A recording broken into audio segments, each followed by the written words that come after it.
Hola, Carlos. ¿Has pasado ya el link a los de Ventú? Sí, está pasado. Está Fanny en copia. Vale.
Hi, Alex. Hi, Enrique. So I'm already there, but I don't want to disturb you. Probably you're still solving some difficulties. No, at the moment, well, the problem was in the parallel sessions, not in the plenaries. All right. Because the plenaries were already established with Zoom from the beginning. And I don't know what happened. There was a problem in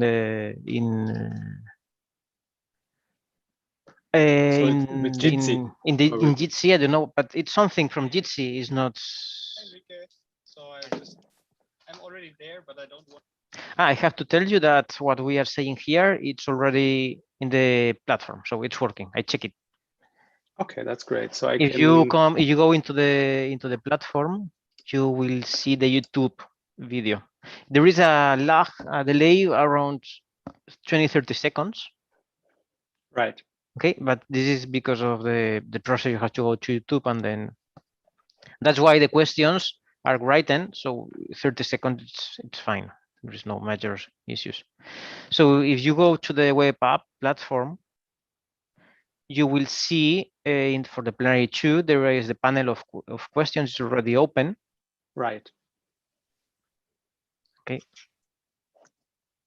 I get it. Yeah. So, but that means it's okay, because if I really play the YouTube live stream, then I have like a double audio. So you have to stop the YouTube.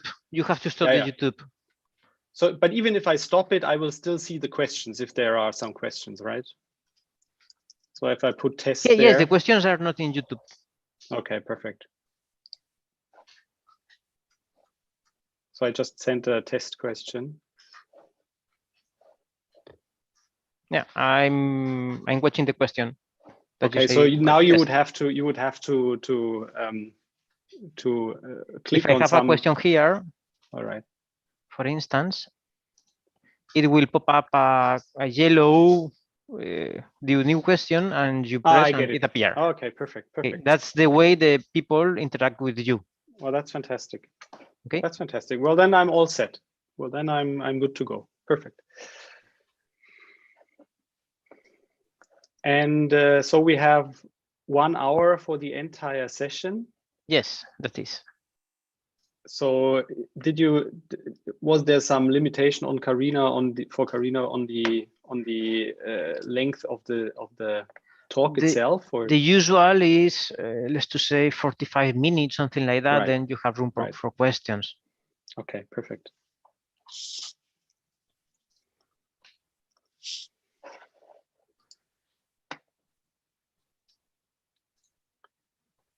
Okay, great. But there's still a break afterwards, so we're yes, kind there of is on still the a safe break. side. Now it was 1 hour and a half. Now we have 1 hour break. Yeah. So it's easy. Yeah. It's easy.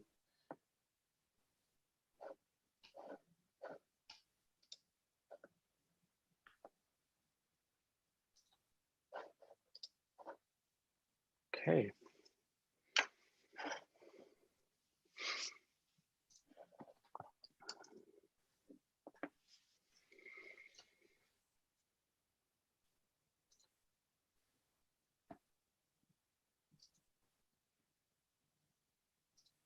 Gracias.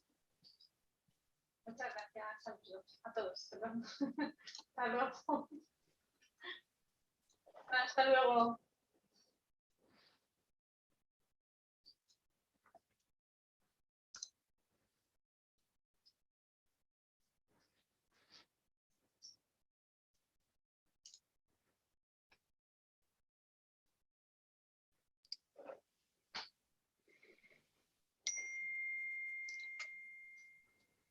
Perhaps you should update the web app. It pop up a message. Oh yes. Asking you for update. It's just because the question also has a timing and was in the old timing. I just modify it to the new timing. Ah, okay, I get it. Yeah. Okay, I think should be fine now. Okay. Just waiting for Karina. Yeah, I'm gonna set up my second screen probably, because then I can put there the. Yes, I did like this. I had in one screen Karina and the other the web app. Yeah. Oh, that's great. And sorry for the inconvenience this morning. It started fine at 8, and the session that started at 8:45 that Yeah, has well, less speakers, it started not working, and the platform hosters, they don't know why. So Yeah. it's a problem from Jitsi. Yeah, no, I think the way you reacted and solved the problem like very pragmatically was excellent, right? So I mean that you did your best, and that I think it was a good solution. So Yeah, we have one Zoom license, so we use it. And for this afternoon, we managed to have the 6 for licenses for having the 6 parallel sessions. right. So it will be easier. It will be just the link is what's not. It will not be embedded in the web app, but well, you will have the link and you go to the room. Yeah. So let's see.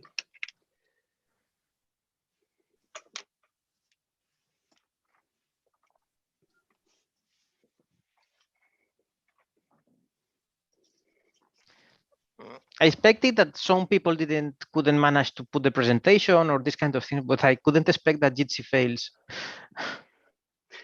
See, that was the most improbable solution. No, I mean, I think everything went quite smoothly in the first sessions that I participated Yes, it was. in yesterday and also yesterday. today. I was nervous because well, the first day you think well something could happen, but was fine. Okay, I went home relaxed, so everything is fine.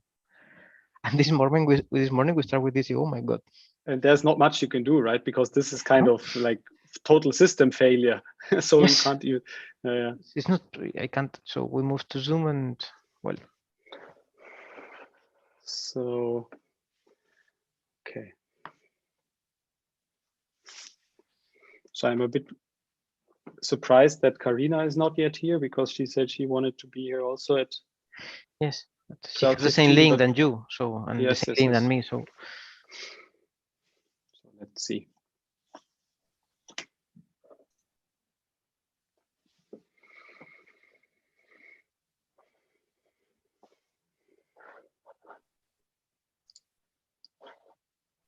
when you start, I will leave Zoom and I will go to the platform. Okay.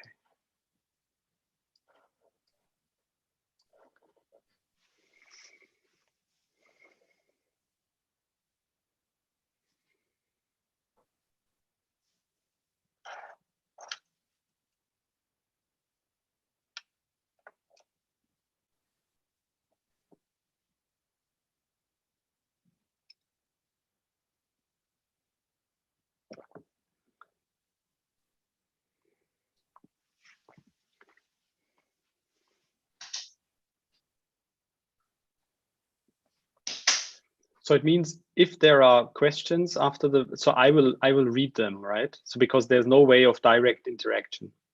They will write them and then you can read them to Karina. Yes. No, I saw it. It was the same with Paco Chinesta's lecture.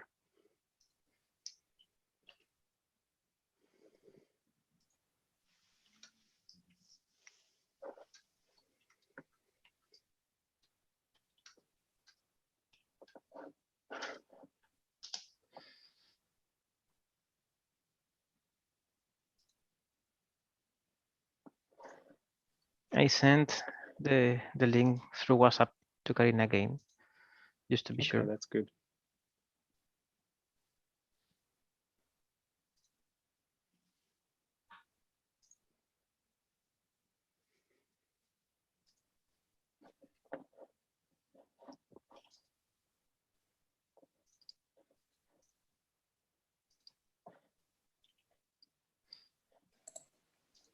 Hi. Hi, Karina. Hi, Enrique too. So now you are Enrique. Me? Oh, yeah, cool. How is possible you have Enrique? I don't know. I clicked on the link you sent me. Can I change because it? my link. No, the thing is that you have to click. It's better to click the link that Nunzi sent you. So please go out and by mail, yes. Okay. He sent half an hour ago or something like that. So go out and come into that other link, please.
Carlos, ¿puedes enviarle el link a Karina al correo que te he puesto? Es que dice que no lo ha recibido. Sí, claro.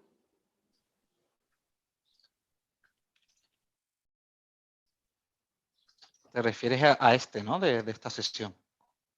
Sí, el de esta sesión. La persona que tiene que entrar es que no encuentra el link a Karina Nisters. And I didn't Yes, Karina, we are sending again the mail to karina.nisters. Is that your mail? yes, at uni minus. Yes, the support is sending again the link to that email Perfect. Okay, I'll try again. now. Sí, Carlos, al que te puso en el chat. Ok. Actually, it also doesn't really matter if so everyone will know Well, her name. if we couldn't manage, she is Enrique and that's all. Or she can also probably change the name while staying within the room, right? I think there's some. ¿Es posible que cambie el nombre después, Carlos? Yeah. Si no lográramos enviarle el link. ¿A qué te refieres a cambiar el nombre? Sí, es que Karina no, cuando entra, le he pasado yo el link para poderla ver, el mío, y entra, claro, y le aparece mi nombre.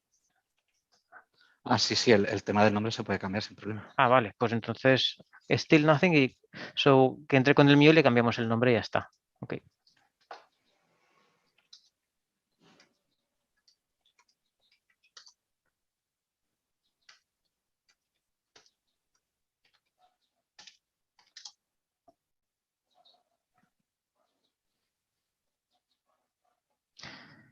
Perhaps it goes really to spam. So try again. Sorry, I didn't receive anything. Can you please, Carlos, ¿puedes, Carlos, cambiarle el nombre a Karina Schwartz? Te lo escribo. In the meanwhile, I'll try to check my screen sharing, okay? Good for you? Do you see everything? And now changing slides works too? Yes, so I could see everything. Perfect. That sounds good. So shall I leave it like that already? Yes, Well, if you want. now everything is perfect. So Fine. also the right name. Okay, so yeah, I see. I'm All good going now. out. Good. Good luck. Thank you. Thank you. Just in time. Perfect.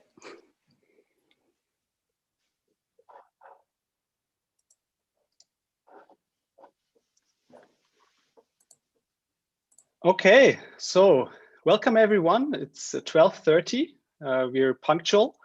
And so I'm very happy to welcome all of you to this second plenary session or first plenary session today.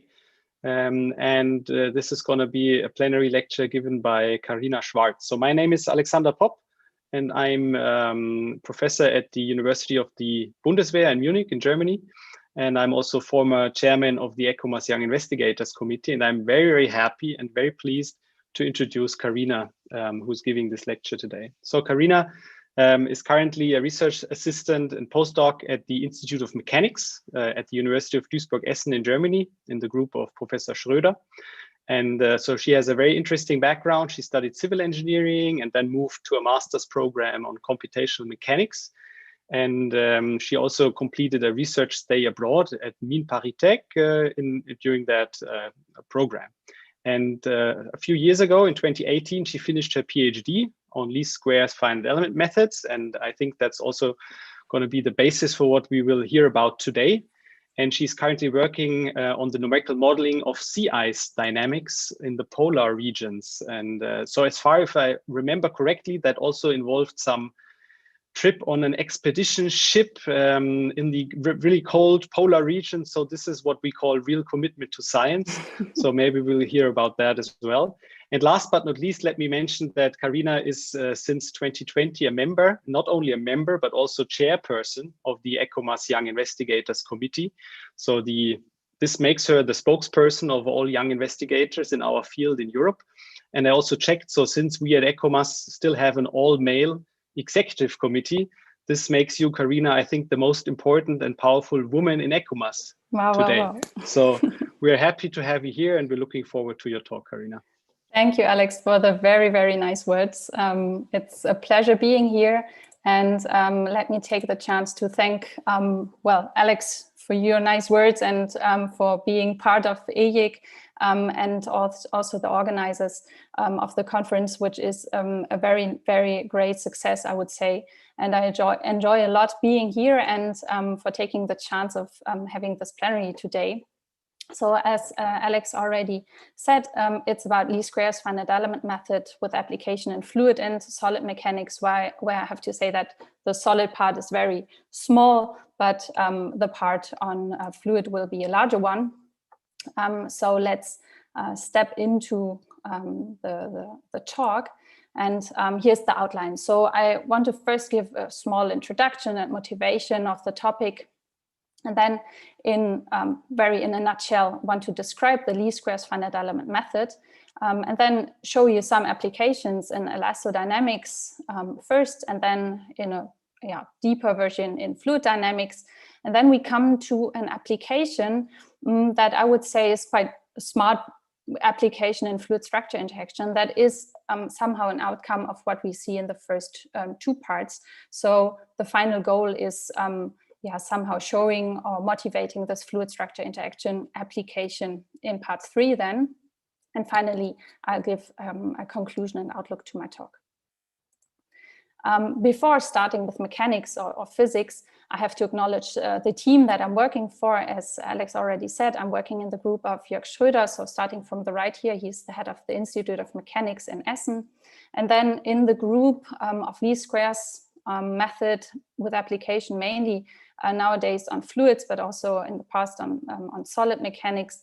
There I have to mention Solveig and Alex, and the collaboration is highly acknowledged. And for further information, I recommend to check our homepage or just connect to me. I will give connection details in the end. So let's come to the introduction and motivation. Actually, we are doing, or many of us are using FEM, and finite element method is a very powerful tool. So there are many application fields where we can use finite element methods to solve physical problems, not only physical problems, but those are the ones I want to focus on. And I try to catch this up in this small figure here, where the finite element method is now the basis for what I want to talk about. But with all the applications that we want to use the finite element method for, we have to also face some challenges that may arise. And those challenges are, for example, the simulation of incompressible material behavior, or here incompressible fluid flow, as you can see here in the video, or in a simulation similar to this video. And what we use here is then common knowledge is that mixed finite element methods are capable of solving these physical problems which have these challenges that we have to face. So the mixed finite element method is, from my point of view, a subgroup of the finite element methods that we can use. And now let's come to least squares finite element method, which is from what we will see today, another subgroup of those mixed methods. So for sure, there are least squares methods that don't have to be mixed, but those that I want to show you today are of mixed type. And so this is the head of the pyramid that I'm drawing here. And now talking about least squares finite element method, there are always two sides of a medal. For sure, each method, each discretization method that we can investigate comes with pros and cons, and those have to be mentioned here.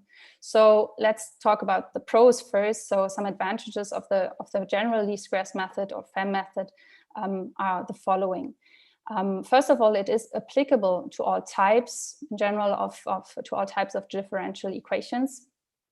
What is a very nice further advantage is that the resulting system matrices are symmetric and positive definite.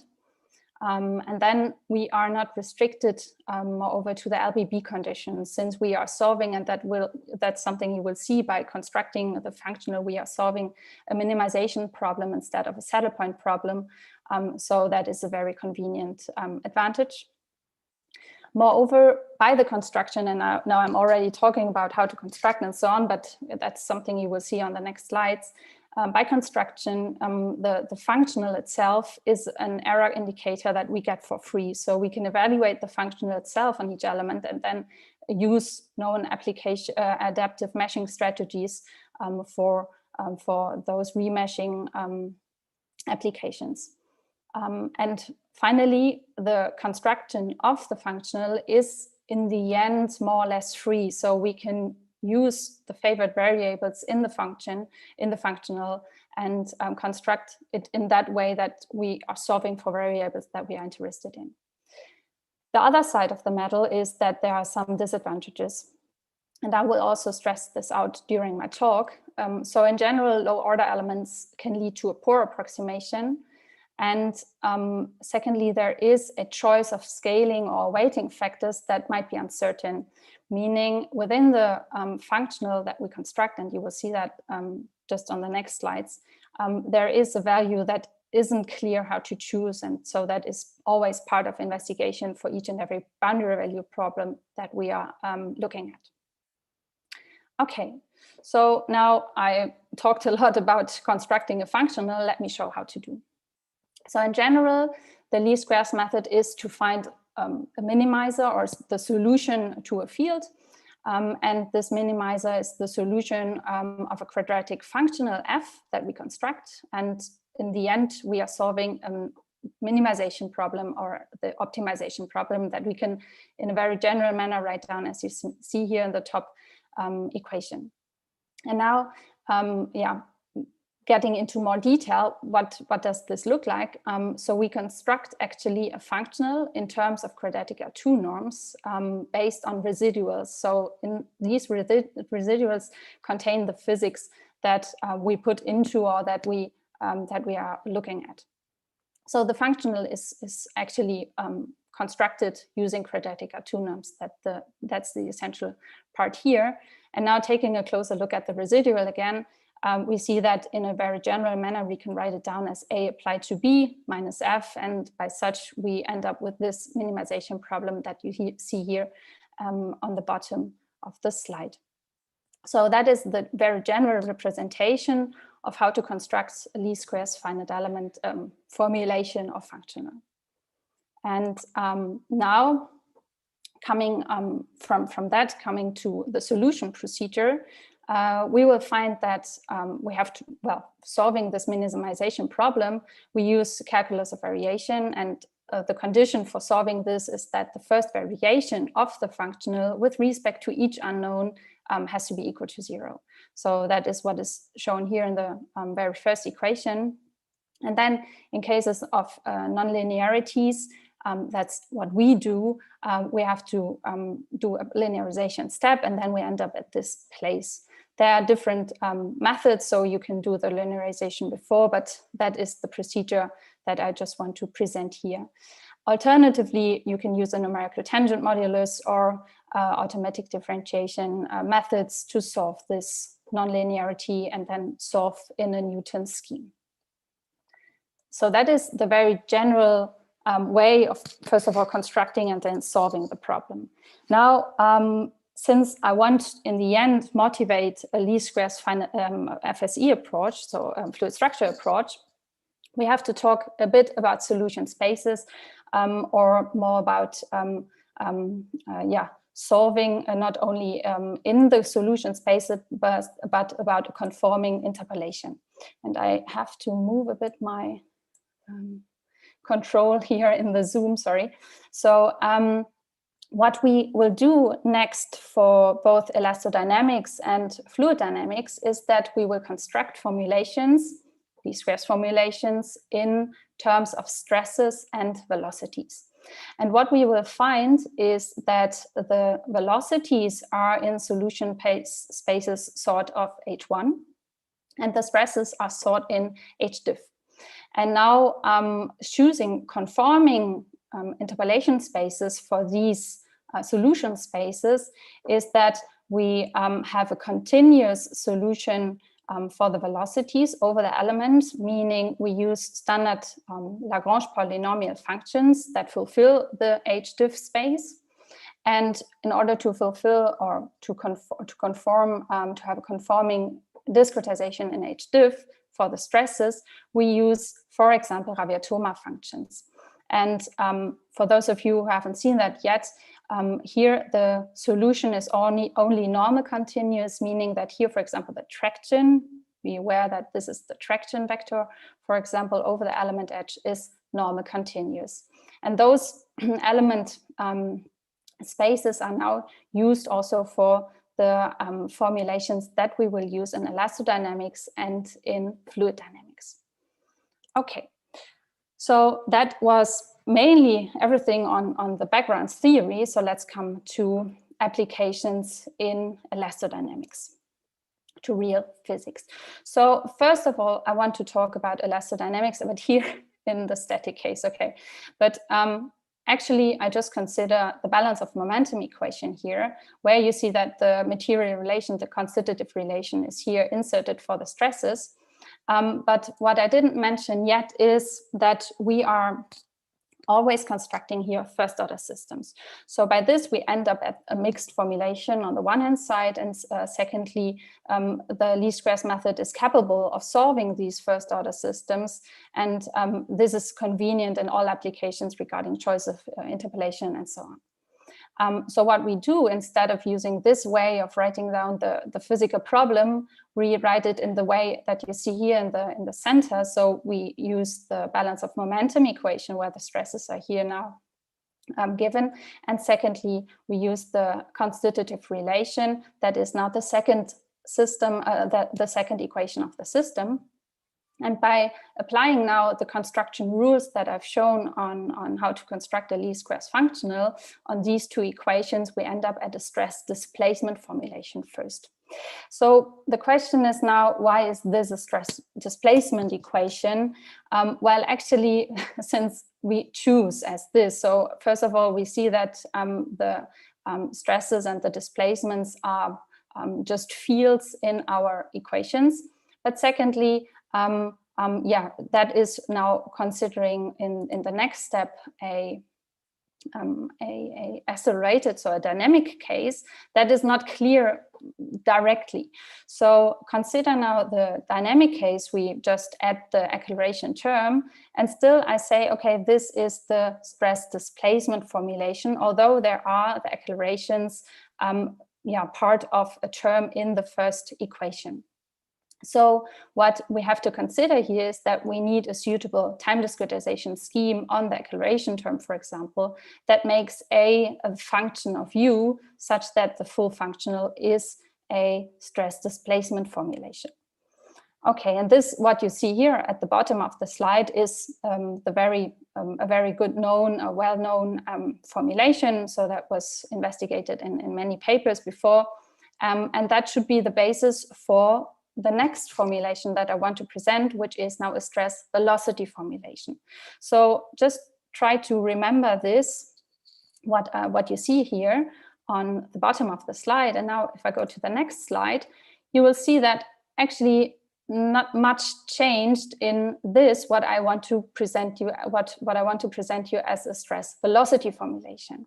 So you see that actually the residuals didn't change at all, but I said that this function is now dependent on stresses. That's mainly the same, but on velocities. So meaning that now I have to make a function of the velocity, so acceleration a function of the velocity, and same for u is now a function of the velocities.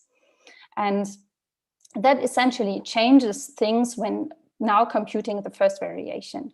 The first variation with respect to the velocities is the one that I have to solve now for, or first of all compute and then solve for 0.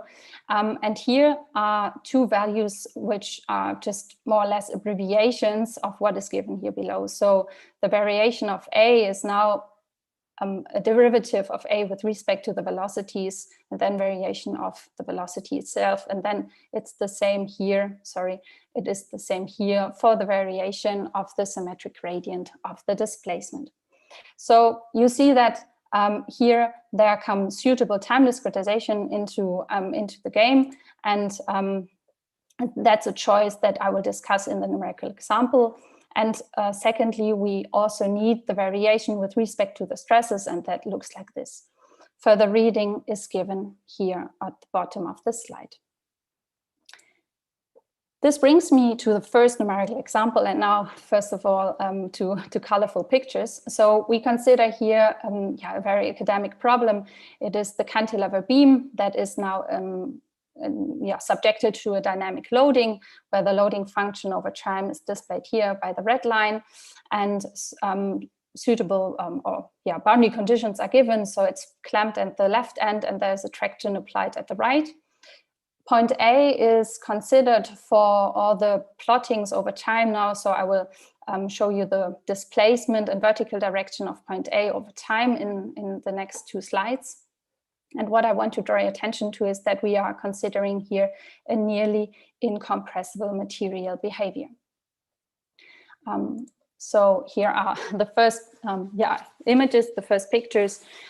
So we see just a displacement state, and what is nice to see is that the stress field shows no oscillations, although we consider a nearly incompressible state here. Now let's take a look at these results. So as I said, we considered different time discretization schemes, actually some very common schemes, so a Newmark scheme and a Hubbard method.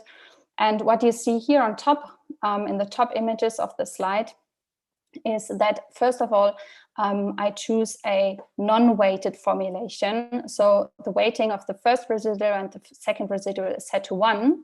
While compared to the second row of images, there is a weighting chosen mainly depending on the time increment and the Newmark parameters, for example, or arbitrary chosen values or senseful chosen values in the Hubbard method. And now comparing top to bottom, we see that the influence of the weighting is that we can positively influence the results by choosing suitable weighting factors. And secondly, what we see in all the results is that a smaller time step size is very good for the method, so that even with an unweighted formulation, we come close to the reference solution when choosing a small delta t.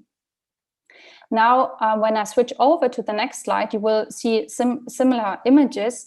Only what is changing is the interpolation order. So on these, in these results, I used a quite low order elements, so RT1, P2 elements for the stress velocity formulation that I've shown before.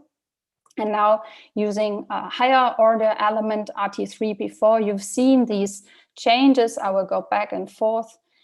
You see that taking one of the figures, considering one of the figures, and I would take an eye on this peak.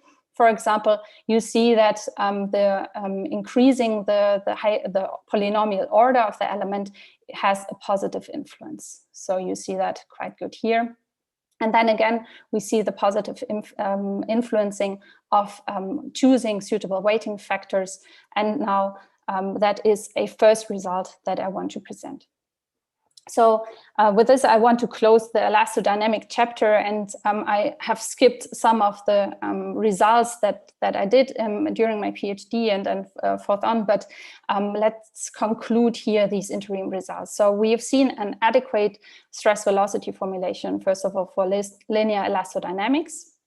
We have seen H-diff conforming stress interpolations and H1 conforming velocity interpolations. We can improve the accuracy using higher order interpolation. And something that I haven't shown is that the Hubert method in those results that I presented, or that I did, is that the Hubert method is partially superior to the Newmark method. But we have also seen that the method is sensitive with regard to weighting factors. Yeah, just for a bit of promotion, I want to mention that many of the group co-workers and former co-workers in the group did a lot more on solid mechanics, application of LSFM in solid mechanics, and there's a bunch of papers. I just listed a few, and as I said, again, in case you're interested, just check the homepage, and I'm happy to give you more information on that. With this, I want to come to least squares fem in fluid dynamics, where I will definitely show much more results, but starting again with a bit of theory. So we are starting with the, first of all, steady incompressible Navier-Stokes equations that you see here. And now again, we construct a first order problem, a first order system that leads here by doing this way. So there are many different options of reconstructing this into a first order system, but the one I've chosen is now a very well-known formulation, which is the stress velocity pressure formulation, so SVP formulation. And this is defined by these three equations. And then constructing the functional, as we've seen before, leads to, but as I said, this very well-known and well-understood functional or formulation. And this forms now the basis for another formulation, but within all our numerical examples, or mainly all numerical examples that I want to show, this is always for comparison the stress velocity pressure formulation that you will also see. Well, now for constructing the next formulation, that is a reduced formulation, I want you to remember the constitutive relation given here in the second equation of the stress velocity pressure system, because what we do is we take the trace of this equation on the next slide. And that is what you see here. So taking the trace of the constitutive relation gives us a scalar function for the pressure value. And maybe you remember, I go one step back, there is the third equation, that is the continuity equation, meaning the divergence of the velocity is equal to 0. And now back forth to the next slide, or on the next formulation. So we took the trace and end up with an equation for the pressure. And now we see that here I can insert this continuity equation and actually wipe out this term. So what is left is an equation for the hydrostatic pressure. And now we take this hydrostatic pressure and insert this back into the constitutive relation. And we did it a bit, yeah, in a hidden way. You can see that much better here. So what we end up is that there's only the deviatoric part of the stresses left in the constitutive relation.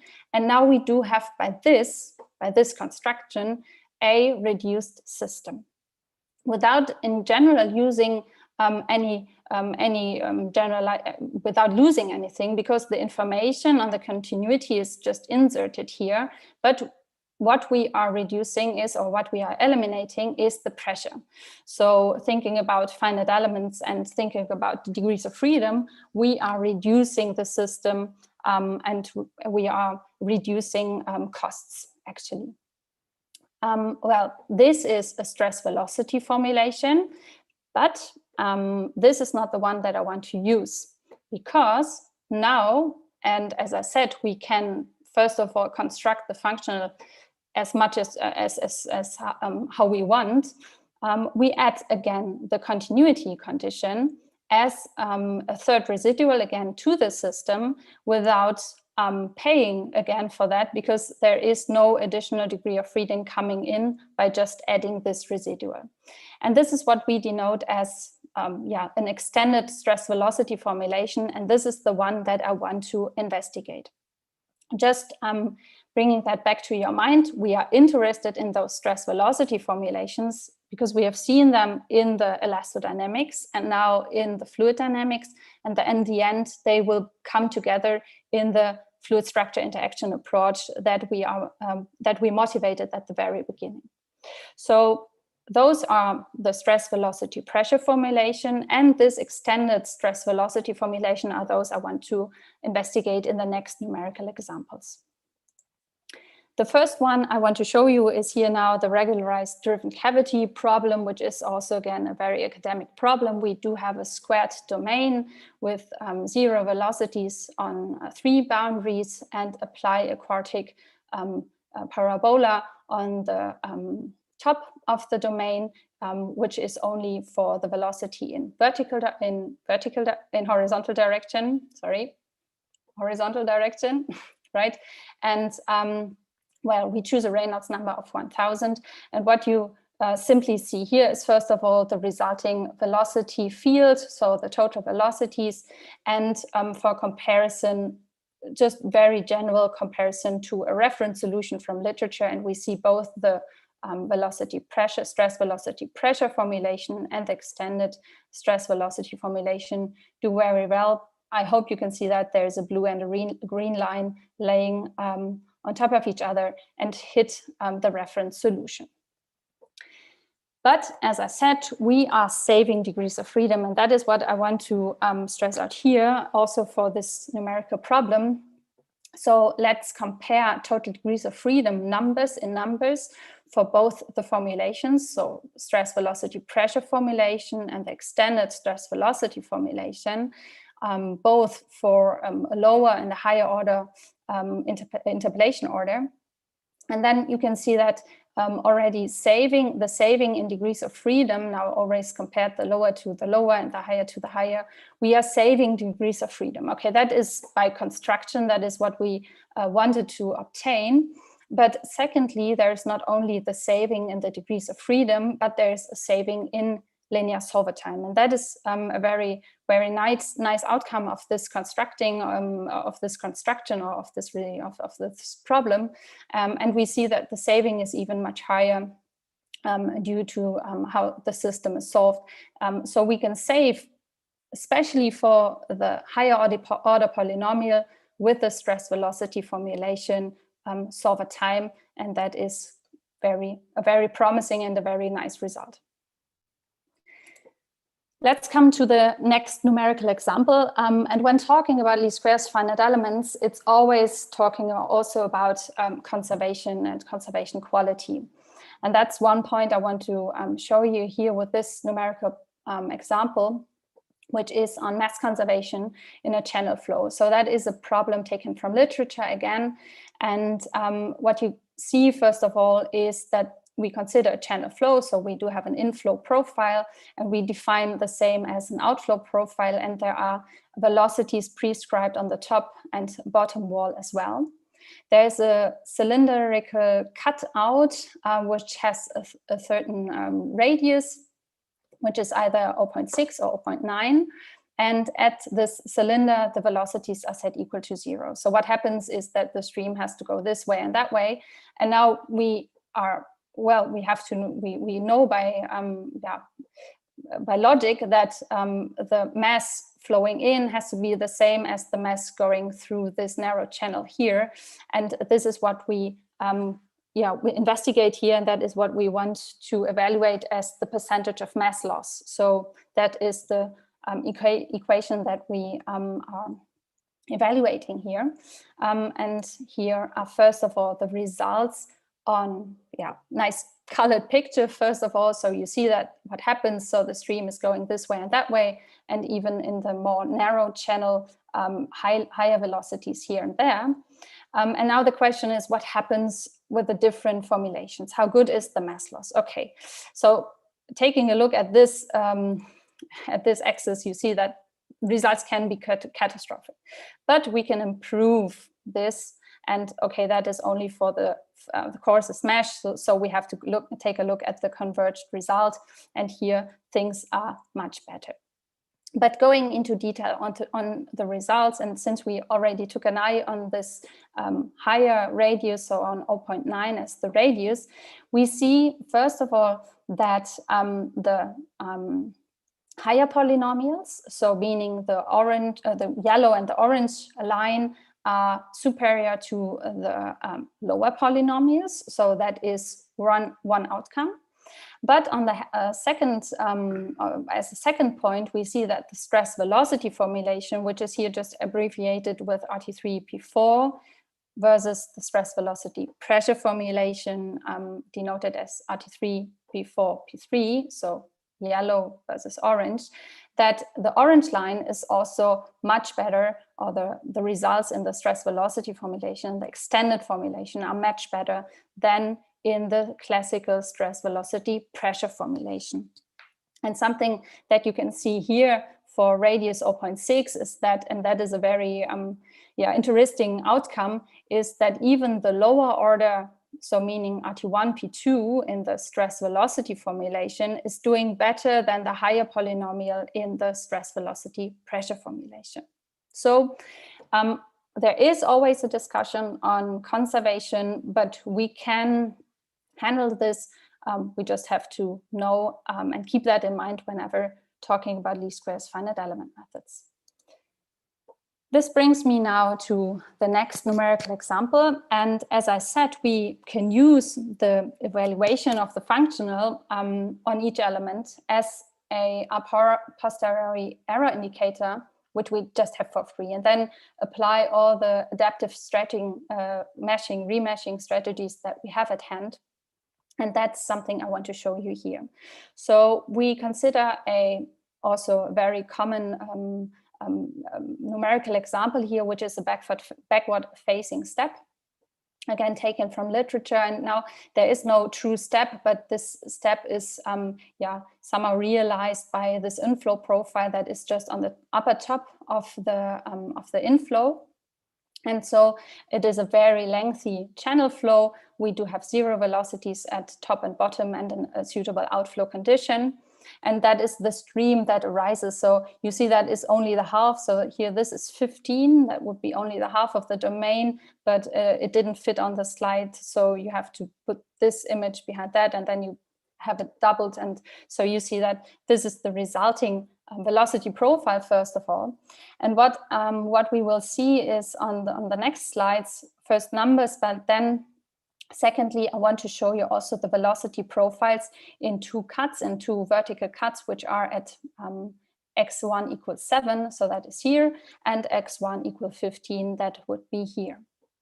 But before doing so, first some numbers on the convergence rate. So when talking about the functional, there is a proof of how the functional should converge for a regular problem. We are not talking about a fully regular problem, but anyways, taking a look at how good the convergence rates are for different adaptive strategies, remeshing strategies, that's what you see here. So first of all, talking about regular refined meshes, that is what you see here in the upper left picture. And now applying different refinement strategies, which are both a Dörfler strategy with different values of refinement and a total amount strategy, again with the same values of refinement. You see that very much at the beginning, we do have a much higher convergence rate, and then we are back in the same order of convergence. And now this is collected here in the table below. So you see that we are, although the problem is not fully regular, we are at some points even overestimating the convergence rate of the functional that is expected, or that could be expected for a regular problem. Now taking a closer look not only at the functional, well, the functional value or the convergence rate of the functional is nice to know, but how about physics? And for that, I'm now showing results on physics, so on the velocity profile for this set. So for the stress velocity formulation at 30% of refinement in the Dörfler marking strategy. because also physics, at least we are interested in the physical result. And that is what you see. So as I said, in the vertical cut at x1 equals 7, we see the velocity profile here. And I hope you can see that, but I will zoom in on the next slide. With each refinement step, we are getting closer to the reference solution from literature, and same at x1 equal 15. So that are both the velocity profiles that I want to show. And now zooming into this tip here of the profile, you see that we are getting closer and closer with each refinement level closer to the reference solution. So that is very convenient to see, since we used only the functional itself as a marking for refinement, or the error indicator for the refinement. Nice. Okay, so that was now least squares methods applied to let's say the standard Navier-Stokes equations, in case there's a standard version of that. So, but now what I want to consider in the next, on the next problem and slides is the application to non-Newtonian fluid behavior. We know that many applications in real life can be simulated by using non-Newtonian fluid behavior, and then we can we see that there are two categories of non-Newtonian fluids, and we want to focus on the generalized non-Newtonian or generalized Newtonian fluids, where the viscosity of the fluid is depending on the shear rate. So in a very general manner, we can write this down. So the material relation that could be given like this, we have once the Newtonian fluid, what we did up to here, where the viscosity eta is constant. But now in the next problem, we will have a viscosity that is depending on the shear rate. And within these generalized Newtonian fluids, we can distinguish shear thinning and shear thickening behavior, and we want to focus on shear thinning behavior. A common model to model this shear thinning behavior is the Karusa-Yasuda model that you just see here on this slide. And the model that describes, or the equation that describes this viscosity behavior is here given on top, where we see the dependency on different parameters, material parameters, and you see the influence, but in the end you see that there is a shear thinning behavior. That's all that we want to take from this slide. Now, taking this model for a numerical example, we again consider the backward facing step that is quite similar to the one that we've seen before, slightly changed inflow conditions, and now also changed material properties. So that is the parameter set that we want to investigate. And again, you will see vertical cuts through the domain, and we investigate the velocity profile. And that's what you see here. So you see nicely the stream, again, quite similar to what we've seen before, and now the vertical cuts through this domain. And now we not only track the velocity in one direction, but also the velocity in two directions in these two cuts. And we see that we nicely hit the reference solution taken from literature. There are more details, and my colleague Zava did a lot more on this, on non-Newtonian fluids, but due to timing, I had to skip this, but it's working very well, and that is what I wanted to show you here. The next application of least squares finite element methods to in fluid dynamics is the integration of real data, of experimental data that can be given. So as a modeler, there's always the story, okay, I do have my material values, I do have some properties, I do have some results, probably reference results from other simulations, but how about experiments? And we all know that in numerics, we do have an approximation error, but same exists in experiments. There's an experimental error, and now we do have these two puzzles that should come together, and that's that there is a nice and convenient way to do this when using least squares finite element methods. And that's what I want to show you here. So what we have to do is we have to extend a bit the least squares method that I've shown you before, Now, considering here the stress velocity pressure formulation that we talked about a lot, and you are now pros of how this looks like, so that's common now to you, and that's known to you now. But now we have to extend this. So we take this functional, and we can simply add another residual term that is now the data from the experiment that we get. So at certain points, for sure, we only know that at certain points. So let's assume we have data that is prerequisite for doing this. And then we can add this and add this in a residual manner by application or using this observation operator on the solution field, where now W should be the velocities, for example. Now let's do this. So let's assume we do have a numerical an experimental set of values and data, and there's something, for example, given in literature again on this backward-facing step that we've seen now multiple times.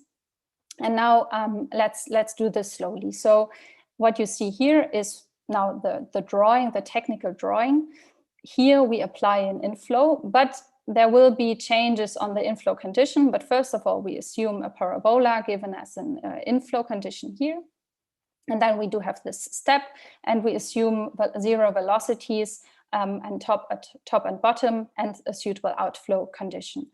Reynolds number is defined based on the material parameters. And now there is, as I said, in literature, a set of data that gives you the results of how the velocities are, for example, at the inflow, but furthermore at other points. And those are, for example, the green and this green, so at 0.09, this vertical cut, and at the vertical cut of 0.15. And at these cuts, we will integrate the data into the least squares solution. Now, there are 2 other vertical cuts, the blue ones, and these cuts are those where we compare our numerical solution to the experimental solution. So we do have two points or 2 vertical lines where we integrate data, and 2 other where we compare our solution using the integrated data to the experiment. Okay. Now let's come to results. So you've seen a lot of velocity profiles until now, so that is quite similar here. Only, first of all, I want to show you a simulation without data. So just considering now the stress velocity pressure formulation, and we consider an inflow parabola and compare, first of all, our numerical results to the experimental results. And that's done here in the 2 cuts that I mentioned. And we do this for different meshes. So for coarser mesh which is the green line, and the finer mesh, which is the red line. And well, we would say that is quite nice. It is converging to the experimental result, but there is space of improvement, especially taking a look at the upper right picture. You see that the green line is, not fitting to the experimental data at all. So that is not very convenient. But we considered the parabolic inflow condition, and who says that in nature the inflow is truly a parabola? No one. That is just our assumption. So improving a bit the numerical results can be done by considering inflow conditions that we get from the experiment. So we know just from the experiment how the velocity profile looks like. It is just a list of numbers actually that we consider as the inflow profile, and we considered that. And you see already here the improvement of the results, and especially taking a look at this green line here, you see that we are getting a bit closer to the experimental result, and the red line, that is convenient. That is quite good. That is nice to see, and that would be sufficient. But nevertheless, until now, we only integrated data as boundary conditions. In the next step, we will integrate data at the 2 vertical lines, at one or the other. So only at one or the other. And you have to remember that, or I go back to the slides to show you in more detail, we integrate data at the green line either here or there. So you see that the results when integrating at 0.09, there is an upstream and the other way direction, and a downstream solution that we can compare. And for integrating here, there's only a result and in the other direction, then the data is integrated. So going to these results, and that is what you see here on the top, where now the green line is the result without data, and the black line is integrating data at x equal 0.09, and the red line is integrating data at x equal 0.15. And then you see the comparison. And you see that we are getting much closer, especially here in this result, to the numerical example. And what I didn't mention is that all the results are now computed only for the coarse mesh. So comparing back to what we've seen on the previous slide is that only spending much more degrees of freedom can improve the solution. But here we can improve the solution without spending more degrees of freedom, but without integrating data from the experiments. And now coming to the very last results on this numerical example. And that is something that is a bit of a crime, I have to say. So we discussed the influence of the inflow condition, of the inflow boundary condition. And actually what we did here is that we solved the problem without any inflow boundary condition. That is a crime, definitely. But we see that the least squares method is now, by integrating data at just one vertical cut, is capable of somehow solving reconstructing the inflow condition that is quite close to the experiment. So we didn't include the experimental data at the inflow, but we only included data at one of the vertical cuts. And we see that, and now again, using a finer or coarser mesh, the finer mesh does better, but we can recover the experimental inflow profile quite well. And also at a stream upwards solution, we are getting very close to the experimental solution, especially using a finer mesh. Okay, so summing up the results on fluid dynamics, we have seen many different numerical examples now, both regular and non-regular problems. We have seen HDIF conforming stress interpolation, an HDIF conforming stress interpolation, same H1 conforming for the velocity interpolation. And we have seen that we can improve the accuracy, especially using higher order interpolation spaces. The stress velocity formulation is an enhancement, especially the extended one is an enhancement of efficiency. We have seen then investigations on adaptive meshing strategies, on non-Newtonian fluids, and the integration of experimental data. Concerns regarding mass conservation can be controlled by choosing weighting and interpolation spaces. So as I said, now we are aiming at constructing or formulating a quite smart fluid structure interaction approach by using the stress velocity formulations that we have seen for elastodynamics as well as for fluid dynamics. So coming back a bit to the finite elements that I've shown, that I haven't shown actually, but I have shown the interpolation spaces, the conforming spaces, and then a finite element that we are looking at looks actually like this. So there are degrees of freedom for the velocities, which are here highlighted or marked as dots, and then the arrows denote the interpolation sides of the stress field. And we use these finite elements now, the same elements actually, with only one for the fluid and the other for the solid, in a common mesh or in a shared mesh, in a boundary value problem that we want to solve for the fluid structure interaction. So we use equivalent basic physical differential equations in both domains. And we use stress velocity formulations for the fluid and the solid. And that's what we have at hand, and we investigated a lot in the parts before.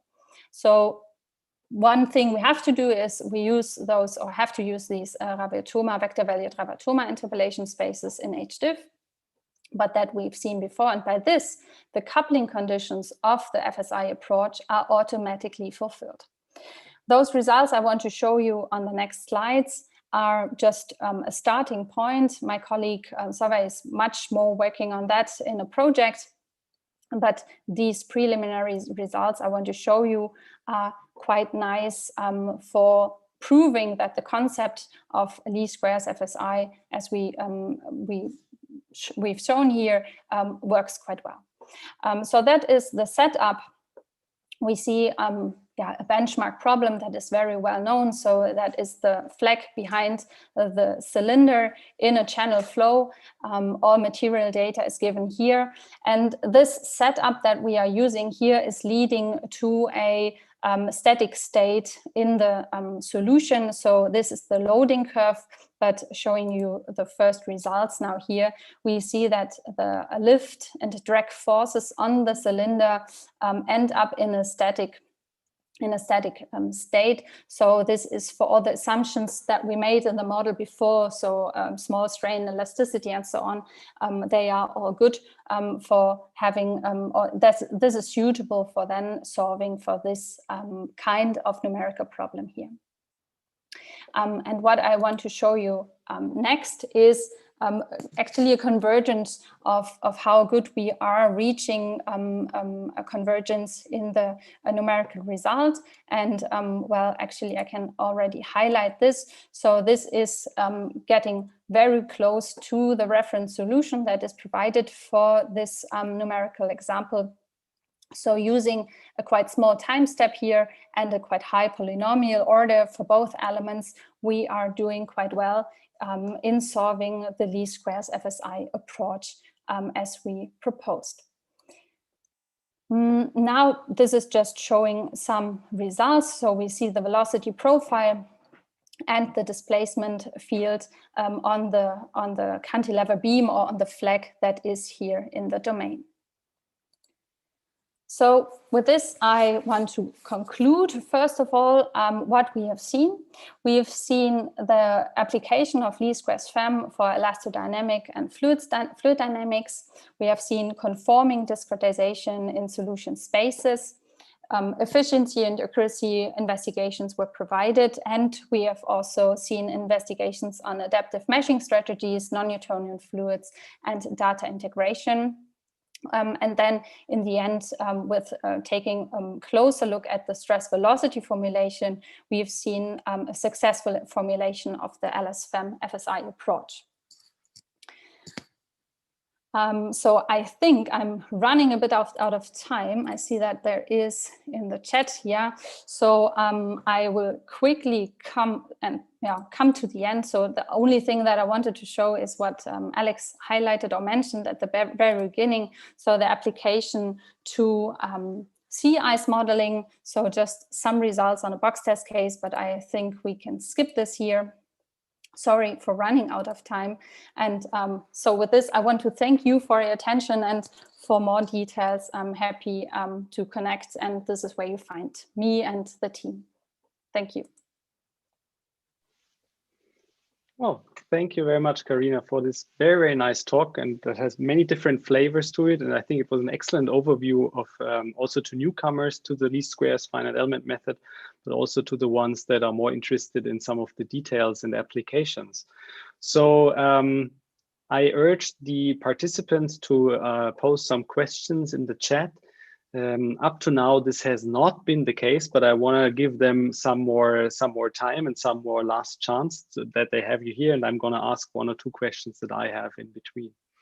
Okay, so one aspect that I found particularly interesting is when you talked about the data integration into the least squares formulation, and you mentioned a bit that the choice of weighting factors and for those combined functionals is then of course important. How to introduce the additional data as compared to the original functional. So can you give some more remarks or details on this? Because I imagine that one has to be quite careful in terms of normalization. So if you have more data, then you have to reduce this somehow with the number of data points. So some basic ideas would be interesting. Sure. Thanks for the very nice question. Well, you see that here's a weighting factor integrated, and it is actually like you have so different. You have different options. So the one thing is that you can always say, hey, how much do I want to fulfill the constitutive relation, for example, the continuity equation or the balance of momentum. And then second, or on the next place, how much do I want my values to be exact, close to the experimental data? So that is more or less a bit of a trial and error, I have to admit. That is for sure. Talking about weighting in general on the method, there are different schools, let's say, so different ways of thinking. There's one that says there is a physical weighting, there is a weighting that makes everything dimensionless, or at least equal to one unit, for example. So there are different ways of thinking about the weighting, and that is a big story still of ongoing research, definitely. Okay, well, thank you very much. And so I have a lot more questions, so I can easily fill this time. So I will do so, as long as there are no questions from the audience. But now there is one, I guess. So I'll of course then prefer the questions posed by the audience. So there's a question by Elias Carabelas. And the question is the following: if I saw that right on your slides, the higher order polynomial ansatz spaces produced less degrees of freedom than the lower order polynomials. How exactly can that be? Well, I think what you are talking about is something here. Let me go back to that slide where we talked about degrees of freedom. The comparison here is this number is related, so this number is related to the lower order here. So I'm just comparing the stress velocity for pressure formulation, just to bring everyone back on track. So we are talking here about stress velocity pressure formulation in a lower and higher polynomial, that is column 1 and 2, and the stress velocity extended formulation in lower and higher again. And now these numbers are just relating the lower in the stress velocity to the lower in the stress velocity pressure formulation. And this is the saving here. And this is related to this one. So it's not some are here, so not in mixing up between lower and higher. It's just lower and lower compared and higher compared. So that should make sense, hopefully. Okay, so it makes sense to me, at least. So we have no direct interaction. So there's another question. I will now they're all flowing in. So finally, there's another question by the audience from Abbas Jafari. I'm going to shorten it a little bit. I think the core of the question is, with this data integration concept, is it now possible to integrate data to the least squares FEM and then try to infer, so to extract some unknown parameters based on this data? Well, good question. What we've seen is, so myself, I didn't do the experiment myself, but what is done in this experiments is, for example, a particle image velocimetry that is done. And then you get an image and you get different cuts. So I guess that, for example, resolving this places which might be quite hard to measure or something, that in these places simulations can help to evaluate and to understand the results. Now thinking about material data, so I'm not the pro in experience, but I could think of something like proving values that we found by experiments, and guidance to experiments, how to improve the experiment itself, and also to understand better what is happening in nature when taking both sides, that we are also talking about the puzzles again. So it is that the one is serving for the other, and this is vice versa for sure. Okay, so I'm going to pose from the chat one last question, then I have one very last question.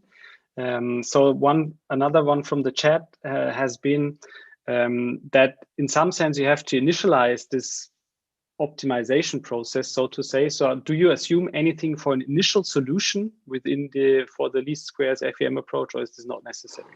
Well, this is standard. You just start searching at a point in your Newton scheme. So there is always the discussion about a smart guess that you can have as an initial state, so initial guess for the Newton scheme, but well, nothing special choosing here actually.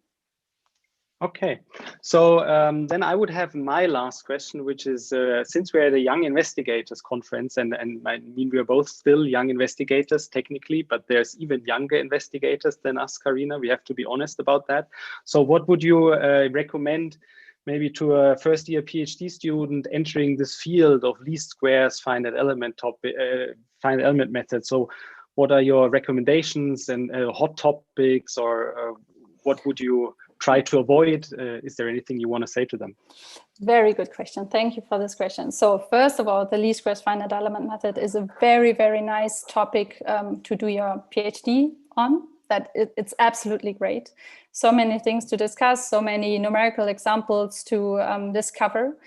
Well, taking a closer look at the method, I have to say that the application in solids is quite hard. So talking to my former colleagues or to my colleagues who much more worked on solid mechanics, I think that they would say, hey, that's tricky in some points, but that's our job. So also welcome to do that. We are not afraid of work.